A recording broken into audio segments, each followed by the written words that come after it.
So the TED talk I listened to for Hazardous Earth was about the Nepal 2015 earthquake. Of course, we studied it about how an earthquake is managed before, during, and afterwards in an LIDC.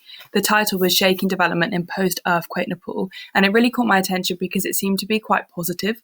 And of course, everything we know about it is very negative, from it triggering the avalanche on Mount Everest, which diverted the attention and relief away from Nepal. Yeah, so I thought maybe, is it more credible to look at the positive side? I don't know. The context here is a convergent plate boundary with the Indian and Eurasian plate moving towards each other. As you can imagine on the diagram here, when the plates collide, it's forced upwards and downwards, and there's folding which occurs, creating the Himalayas mountain range. The short-term impact, and it was over 7 on the Richter scale, but the short-term impact was 9,000 deaths, 23,000 injuries, and in one village alone, only 4 out of the 1,200 buildings remained.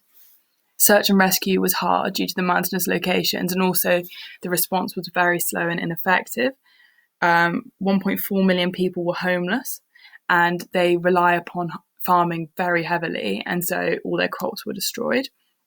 Yeah, as I mentioned, it caused the avalanche. So thoughts after the video, it was very positive. It looked at hope and the positive aspects. It's saying the recent developments in technologies helped Nepal's earthquake victims. It recognises that Nepal was not ready for an earthquake to hit, such as poor communication, slow relief response, but he deems this to be normal. And then I thought the typicality of this can be supported with reference to Japan's Sendai earthquake, because although it was an advanced country, 15,000 people still died, and look at Fukushima and all things like that. Arguably, it just wasn't avoidable.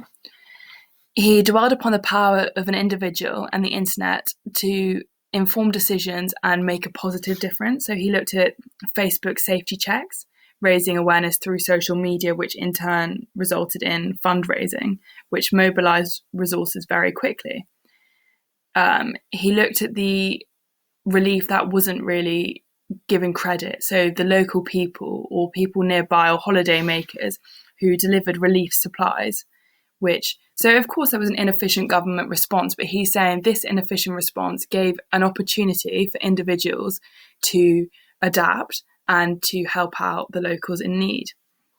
So he also said the earthquakes flattened buildings, but it also flattened the society. So there was arguably a reduction in relative poverty and encouraged religious tolerance. What was very prominent to me was the power of social media. So here you can see a geolocated map made by Google, which is identifying the places that need a direct response now. It encouraged the united response, and it also gave transparency and accountability, as it meant everyone had to react together, especially in a time without a leader.